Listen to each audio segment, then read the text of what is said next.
नमस्कार दोस्तों, quick news के आज के एपिसोड में एक बार फिर से आप सभी का स्वागत है। दोस्तों, सरकारी संपत्ति को किस तरह से दुरुपयोग करके कमाई का जरिया बनाया जा सकता है, इसका एक ताज़ा उदाहरण आज कुचामन सिटी में देखने को मिला। दोस्तों, दरअसल कुचामन स्टेशन रोड, जो कि बस स्टैंड, पुराने बस स्टैंड से नए bus station Kuchaman railway station की तरफ जाता है, इस रोड पर एक पंचायत समिति कार्यालय स्थित है और पंचायत समिति कार्यालय परिसर में लगभग 40 से 50 दुकानें पंचायत समिति ने अपनी आय बढ़ाने के लिए बनाई हुई है। उसके किराए से पंचायत समिति की आय, एक अतिरिक्त आय हो जाती है। दोस्तों, इन दुकानों में प्रतिष्ठित व्यापारी अपने व्यापार करते हैं और ये एक बहुत ही अच्छी बात है। लेकिन इन्हीं दुकानों में एक दुकान जो कि कभी दुकान थी ही नहीं। दोस्तों, दरअसल उस दुकान को वहाँ पर एक ऊपर जाने के लिए सीढ़ियाँ बनाने के लिए वो जगह छोड़ी गई थी। तो कुचामन के दबंग जो या रसूखदार कह लीजिए, उनमें से एक जो कि पंचायत समिति में कार्यालय में कार्यरत भी है, उन लोगों ने उस जगह को एक दुकान का रूप दे दिया और दुकान का रूप देकर वहाँ पर उन्होंने उस दुकान को किराए पे भी चढ़ा दी। दोस्तों, इस जितनी भी कार्रवाई हुई है, इसका पंचायत समिति कार्यालय में कोई भी लेन देन या हिसाब किताब लेखा जोखा कुछ भी नहीं है। दोस्तों, ये खुलासा हुआ जब आज एक आरटीआई एक्टिविस्ट है और सामाजिक कार्यकर्ता है चतुर्भुज शर्मा, उन्होंने इस बात का खुलासा करते हुए बताया कि पंचायत समिति कार्यालय परिसर में बनी दुकानों के बीच खाली जगह छोड़ी गई थी ताकि भविष्य में दुकानों के ऊपर जाने के लिए सीढ़ियां बनाई जा सके।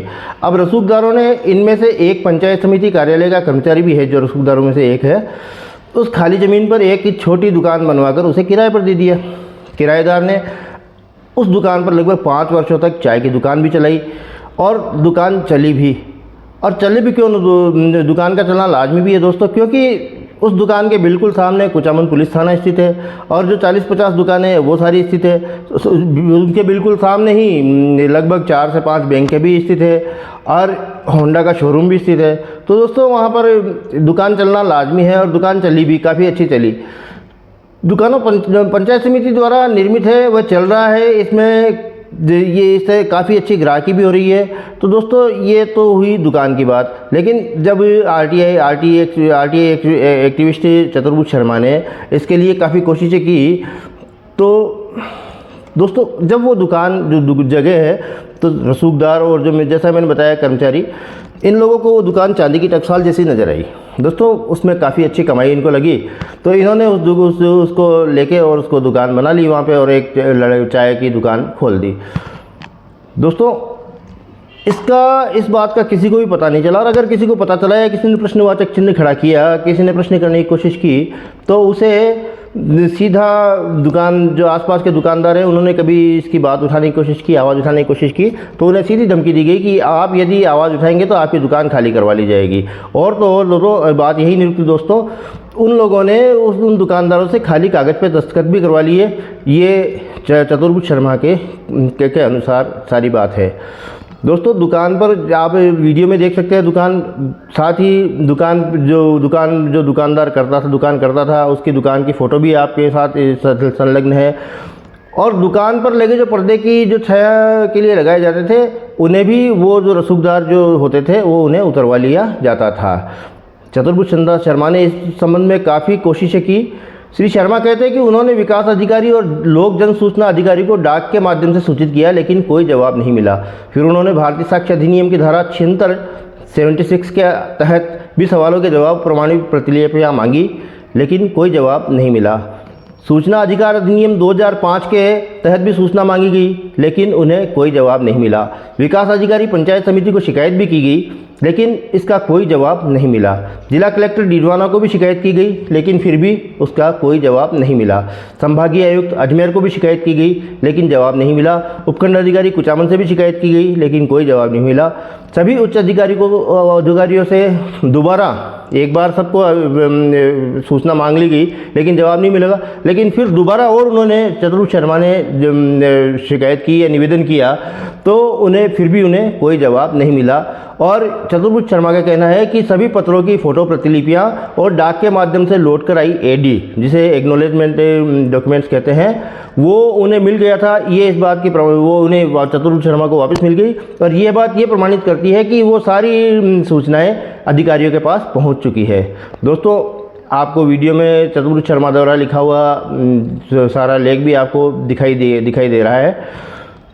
दोस्तों, आरटीआई एक्टिविस्ट चतुर्भुज शर्मा के अनुसार ये सवाल है जिनका जवाब आज तक नहीं मिला और जवाब प्रतीक्षा में है। चतुर्भुज शर्मा कहते हैं कि दुकान किसके आदेश से बनी।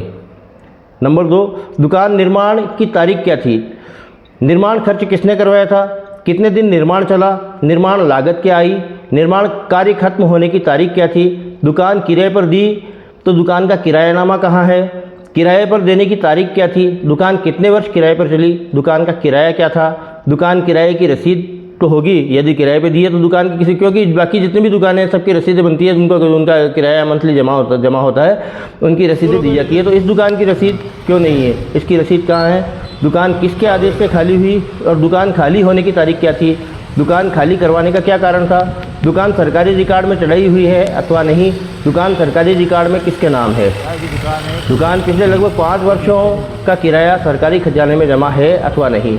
ये सभी जानकारियाँ उच्च अधिकारियों के ध्यान में है। यह राज आज भी राज है। दोस्तों, श्री शर्मा कहते हैं कि पंचायत समिति कार्यालय में जब भी इस तरह की कोई शिकायत हुई तो उसकी प्रतिक्रिया इस तरह हुई। जब भी किसी ने शिकायत करने की कोशिश की तो उसकी प्रतिक्रिया ये हुई कि आसपास के व्यापारियों को दुकान खाली करने की धमकी दी गई। धमकी के माध्यम से खाली पेपरों पर हस्ताक्षर भी, खाली कागज़ पर हस्ताक्षर भी करवा लिए गए। आज तक कोई कार्रवाई नहीं हुई। ये किसके आदेश से या किसके आदेश को छुपाकर किया जा रहा है, ये सभी सवाल जवाब के इंतज़ार में है।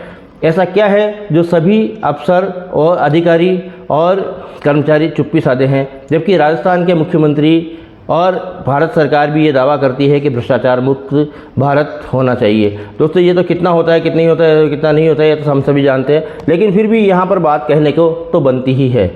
वास्तविकता की जांच होकर गबनकर्ता, जिन्होंने गबन किया है, गुनाहगार, भ्रष्टाचार कर्मचारियों पर ठोस और सख्त कार्रवाई करते हुए पुलिस में मुकदमा दर्ज करवाया जाना चाहिए और विभागीय निलंबन होना चाहिए, ताकि भविष्य में और विभाग के कर्मचारी भ्रष्ट कदम उठाने से अपने आप को भयभीत महसूस करें।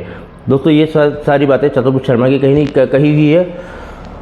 दोस्तों, चतुर्भुज शर्मा की जब सारी कोशिशें असफल हो गई तो चतुर्भुज शर्मा ने अंत में आज राष्ट्रपति, राज्यपाल, संभागीय आयुक्त, जिला कलेक्टर आदि को प्रार्थना पत्र दिया और प्रेस के माध्यम से इस सूचना को सार्वजनिक किया। दोस्तों, सवाल कुचामन की जनता से भी है कि कब तक दबंग कर्मचारी या अधिकारी या दबंग लोग सरकारी संपत्तियों को चूना लगाकर अपनी कमाई करते रहेंगे और अधिकारी किस वजह से दबंगों का साथ देते रहते हैं, जबकि सभी अधिकारियों को उक्त घटनाक्रम से अवगत करा दिया गया था।